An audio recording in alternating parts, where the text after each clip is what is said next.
Academicamente, o podcast da Autónoma Academy.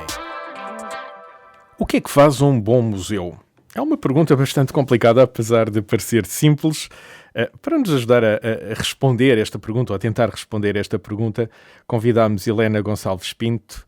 Ela é coordenadora de uma pós-graduação em Museologia. Viva, Helena, bem-vinda a este podcast. Muito obrigada. Helena, esta é uma pergunta marota, mas quando se fala num bom museu, estamos a falar de quê? O que é que atrai pessoas a entrarem naquilo que nós chamamos um museu? Esse é um grande desafio, tendo em conta aquilo que é a singularidade do panorama dos museus, dos objetivos dos museus. Isto porque eles são muito diferentes uns dos outros, não é? Muito diferentes, com especificidades ligadas, no fundo, à sua vocação. Mas eu colocaria que um bom museu hoje coloca o indivíduo no cerne da sua ligação com aquilo que são os seus acervos, e por isso um bom museu é também aquele que olha de facto para o território, para as comunidades, e numa dimensão de que o indivíduo e a história humana têm que ter um papel muito ativo e partilhado nesta relação intrínseca. O museu não é só coleções, o museu tem que ter um foco. Estas coleções têm ação humana e por isso é colocarmos esta dimensão reposicionando quem são de facto estes públicos-alvos, quem são estas comunidades, quem são estes indivíduos, e por isso a componente da vocação educativa dos museus é algo importantíssima. Então, um museu tem peças, tem o acervo, a coleção, conta histórias, essas peças contextualizam-se no tempo, mas também no espaço onde estão, na região onde estão, junto de uma determinada população, não é? Mas os museus também têm pessoas dentro. Há pessoas que fazem os museus. Não são só as coleções, são as pessoas que escolhem as peças, os curadores, os funcionários. Onde é que se fabricam as pessoas que fazem os museus? Os profissionais de museus são, no fundo, o universo altamente capacitado e que tem vindo a ter maior formação nas últimas décadas, sobretudo a partir dos anos 70, talvez, com aquilo que foi a proliferação do ensino, dos vários graus de ensino, o caminhar para a área dos politécnicos, por isso as pós-graduações, depois as licenciaturas, depois as áreas de doutoramento, de mestrado e de doutoramento, por isso os profissionais de museus hoje são indivíduos muito mais capacitados, mas os desafios da realidade das instituições museológicas é tão grande que nos obriga a que estes profissionais estejam continuadamente em formação. Em formação? Para além daquela formação inicial típica de uma licenciatura em ciências da informação, não é? Mas isso seria talvez mais para as bibliotecas, em história, em arqueologia, mas também em museologia. Em museologia. Museologia que ganha componentes científicas e ganha um corpus específico e próprio de práticas, de conhecimento, do qual está intrinsecamente ligado, mas que vai ganhar um campo científico independente e autonomizado, que é, no fundo, a conservação e do restauro, mas que Mas há o tal mundo muito para além disso. O tal mundo muito para além disso. Exatamente, com a museologia, mas, de facto, o que nós temos dentro da museologia é um campo metodológico, é um trabalho, é uma ética de intervenção e, no fundo, ganhar aqui competências muito grandes. Como disse, o museu não é só uma estrutura, no fundo, arquitetónica, o museu são os acervos, o museu são as dinâmicas, no fundo, de disseminação de conhecimento, é o estudo das coleções, é a conservação, é a valorização, é o dar a conhecer dentro daquilo que é um espaço permanente, mas também quer na sua coleção visível, quer depois no campo das reservas, mas o museu é também um corpus de profissionais muito alargado, aos quais, nas últimas décadas, sem dúvida, tem vindo a ser mais exigente as componentes, nomeadamente de formação, de estudo das coleções, de circulação dos bens e depois de todo este contacto com o público na área da mediação e de um serviço permanente em termos daquilo que é a relação com a educação também. Mas o museu é de sensações. É de quem o visita e sentir-se bem lá dentro. Exatamente. Não é? Sentir-se bem lá, seja um museu da Castanha, seja um museu do Tremor de Terra, seja a coleção da Carlos Gulbenkian, seja um museu do Azulejo, seja o da Marinha ou qualquer outro. Helena, em 2022 nós contávamos na Rede Nacional de Museus 165 museus. A maior parte, 83% públicos, 17% privados, são menos estes. Mas, sobretudo, estamos a falar de muitos museus, pelo menos aqueles que atraem mais visitantes, muito concentrados em Lisboa e no Porto. Mas, sobretudo, se nós olharmos para os municípios, há uma grande rede de museus municipais. Há uma macrocefalia de formação nas universidades de Lisboa e do Porto, mas depois há um mundo inteiro que é o resto do país. Onde é que os municípios que estão espalhados por todo o território de Portugal vão encontrar profissionais qualificados, justamente neste corpus da museologia? Há neste momento muitos profissionais já formados.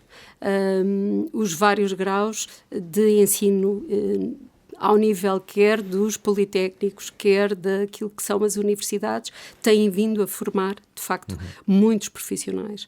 Nem todos estarão a trabalhar e é aí também a dimensão da lacuna, porque eu acho e considero que há muito mais espaço para até contratar muito mais profissionais. Mas também já há pessoas que estão no mercado, porque estes museus já existem, têm pessoas, têm profissionais. Estes museus existem. O papel das autarquias à escala nacional tem sido, no fundo, incentivador e também a produzir contributos de grande importância, quer na diversidade de museus que são constituídos, quer na forma como não só museus, mas também os contributos para a preservação e de património. Sim, porque aqui podíamos também estar a falar de arquivos municipais ou de bibliotecas. Exatamente. Que também têm estruturas, objetivos parecidos no preservar, mas também no contar, no colocar em público, em contacto com o público. Sim, estão bem definidos, têm, no fundo, um campo metodológico de ação, de estudo das suas coleções, de divulgação, e hoje, por exemplo, nós vemos ao nível quer das bibliotecas, quer dos arquivos, um campo muito interventivo na área da divulgação do património, dos seus acervos, na área da exposição, inclusivamente. É também na área da museologia? É também na área da participação, quer de curadoria em termos de exposições de pequena, média duração, de estudo das coleções, e põem não só em contacto os públicos com a realidade dos seus acervos, mas muitos estão, pelo menos as realidades que eu conheço, fazem a partir dos seus projetos, inclusivamente saídas para o território, de compreensão e de integração no território, em termos de um todo. Isso é muito interessante, porque, de alguma forma, começando uma visita a partir de um acervo disponível num arquivo, quer disponível com consulta presencial, quer disponível a partir da internet, das plataformas, neste caso de arquivo, mas depois também sair-se dali para uma interpretação de território. Para uma ida ao terreno com um especialista que sabe interpretar e acompanha um grupo. E, no fundo, é também algo que tem vindo a e é muito explorado no campo da museologia, mas, de facto, vimos estas sinergias e estas relações estreitas e colaborativas destes estudos multidisciplinares. E isto é um enriquecimento enorme. E a museologia também bebe desta ligação. Helena, referi há pouco que os museus estão espalhados pelo país todo, sobretudo a partir da rede de museus ligados às autarquias, museus municipais. Eu disse no começo da nossa conversa que a Helena coordena justamente uma pós-graduação em museologia. Essa pós-graduação é online. Isto permite, por exemplo, haver a requalificação de profissionais desta rede, sem terem que forçosamente deslocar-se a Lisboa, Porto ou Coimbra? Sem dúvida. O ser online permite-nos... Estava aqui a pensar nas ilhas e em locais mais afastados, sobretudo. O ser online permite-nos chegar, no fundo, e ter esta expansão necessária naquilo que é ir ao encontro das expectativas de alguém que está muito longe, que não tem a possibilidade de se ausentar do seu meio profissional e até familiar para se deslocar para receber uma formação no contexto, neste caso, da cidade de Lisboa. Porque nós pensamos muito nisso a nível da licenciatura, destas deslocações, há estudantes deslocados, mas quando estamos a falar de profissionais que já estão integrados no meio, mas querem ter essa formação específica, o ter que se deslocar para outra cidade é impensável. As pessoas já estão a trabalhar, têm uma vida, acrescida. Não é? Exatamente. É uma dificuldade acrescida, pode ser, no fundo, desde logo, o primeiro obstáculo. Obstáculo a que haja profissionais qualificados nos vários concelhos, nos vários museus espalhados por todo o país. Por isso, esta deslocalização, no fundo, não podendo ir a universidade até estes territórios... existe a internet. Existe a internet. E esta formação que temos disponível não é um modelo de aula só, mas é um modelo todo ele preparado, com este corpo de docentes e os seus convidados, para, no fundo, dar contributos, de facto, tirar partido também daquilo que é uma rede internet e de partilha de... Deixa-me aqui perceber duas coisas sobre esta pós-graduação, sobre este modelo, em que, enfim, que funciona online. Não precisamos de ir a Lisboa, Porto ou Coimbra para fazer estas formações. Quem é que são os alunos que frequentam uma formação em museologia? Este primeiro conjunto de alunos é surpreendente, de grande qualidade. Temos já profissionais e, no fundo, alunos que são profissionais nos museus, com... alguns muito recentes em termos da sua admissão nos museus, até museus públicos, e depois temos alguns já com mais, no fundo, uma carreira bem mais longa. Já a trabalhar em museus? Já a trabalhar em museus. Mas que procuram formação, então? Exatamente. Sim, porque as coisas vão mudando ao longo do tempo. Como disse, há uma necessidade de formação contínua. O museu de agora não era o museu de há 30 anos, de certeza absoluta. Sem dúvida. Já é outro museu. Há desafios acrescidos, de facto, que se colocam. Depois temos profissionais, inclusivamente de conservação e restauro, que é muito interessante também. É uma área específica uma dentro área desse corpo, específica, não é? Completamente autónoma, mas que vive, claro. Exatamente, e que está vinculada à museologia. E é muito interessante que aqui tenhamos também alunos com o encontro de profissionais, inclusivamente de design. Por isso, há aqui uma sinergia do ponto de vista daquilo que são várias áreas científicas conexas, importantes naquilo que é verdadeiramente as áreas estruturantes do museu. Nós sabemos que hoje em dia as formações não são aquelas coisas escolares de há não sei quantos anos de se ir assistir a uma aula. Quando me diz que tem pessoas que já trabalham em museus, ajudam-nos a resolver casos práticos de dificuldades comunicacionais ou de conservação e restauro que esses próprios museus tenham. Fazem grupo para ultrapassar dificuldades.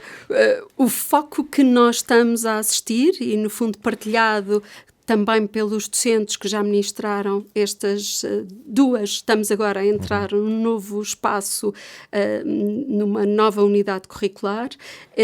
O que sabemos é que há uma grande partilha de informação, há fóruns de discussão, inclusivamente entre os alunos, perante os desafios que são colocados, de partilha de experiências, e isso é profundamente enriquecedor. Além daquela formação mais científica, mais técnica, há esta partilha entre pares. Há uma partilha entre pares. E depois, também, dentro de algumas unidades curriculares, nós sabemos que vamos ter outros convidados estes que aceitaram este desafio em partilhar experiências de grande folgo, experiências de grande impacto na sociedade, neste caso, não só em Portugal, mas também de casos e de profissionais que, ao longo destas décadas e deste século XX, têm contribuído para os bons museus.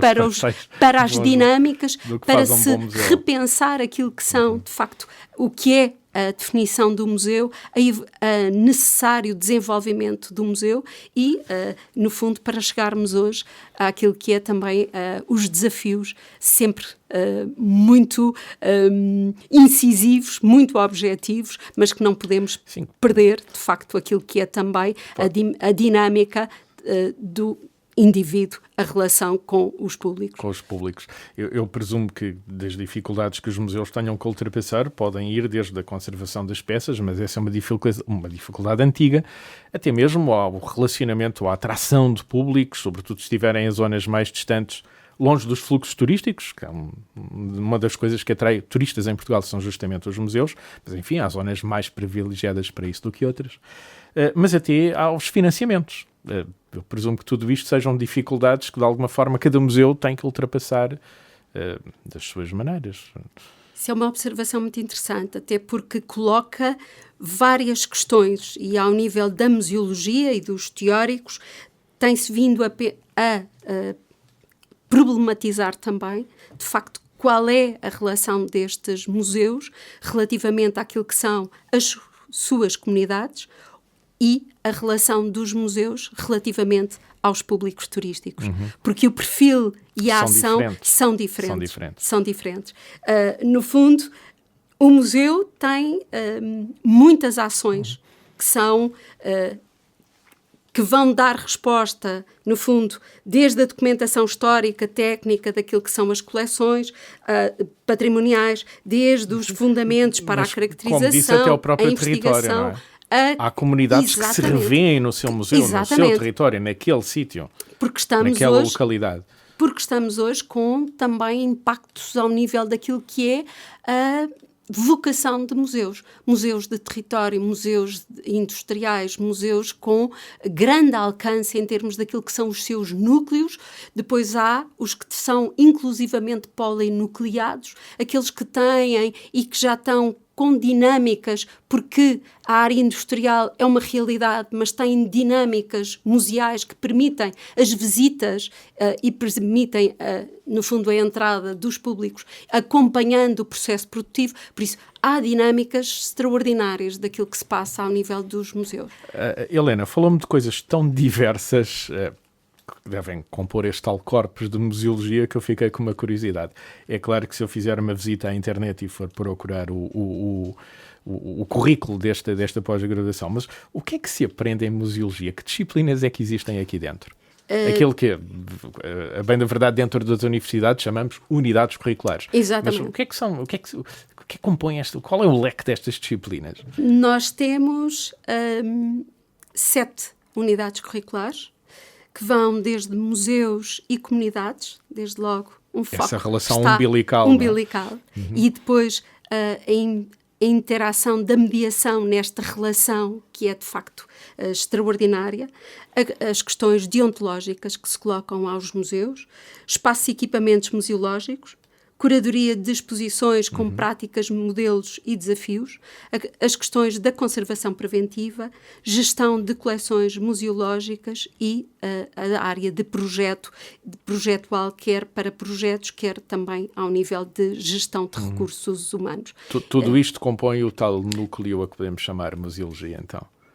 Foi para nós um ponto de partida muito importante para estruturar esta pós-graduação, que é uma pós-graduação que tem mesmo estes objetivos e estes fatores determinantes de diálogo, de aprofundamento e, sobretudo, de vincular a indivíduos que estão a iniciar-se no campo da museologia ou de quem já está integrando equipas de profissionais que têm responsabilidades e de continuadamente querem, no fundo, atualizações. E também o nosso desafio, corresponder àquilo que é o universo e essas expectativas, sem dúvida. Essas expectativas de um país que tem mais de 165 museus espalhados norte e sul, Portugal continental. Exatamente. E ilhas. Helena Pinto, muito obrigado pelo tempo que pôde despender a ajudar-nos a perceber como se formam as pessoas que fazem os museus, não é? Além das peças e dos locais e da arquitetura, as pessoas contribuem para entrar lá dentro, mas também para expor as coleções. E espero que tenha sido uma boa tentativa de responder a esta pergunta de início. Afinal, como é que se faz um bom museu? Obrigado pelo tempo a despender. Muito obrigada. Muito obrigada. Academicamente. Este programa foi gravado nos estúdios da Universidade Autónoma de Lisboa.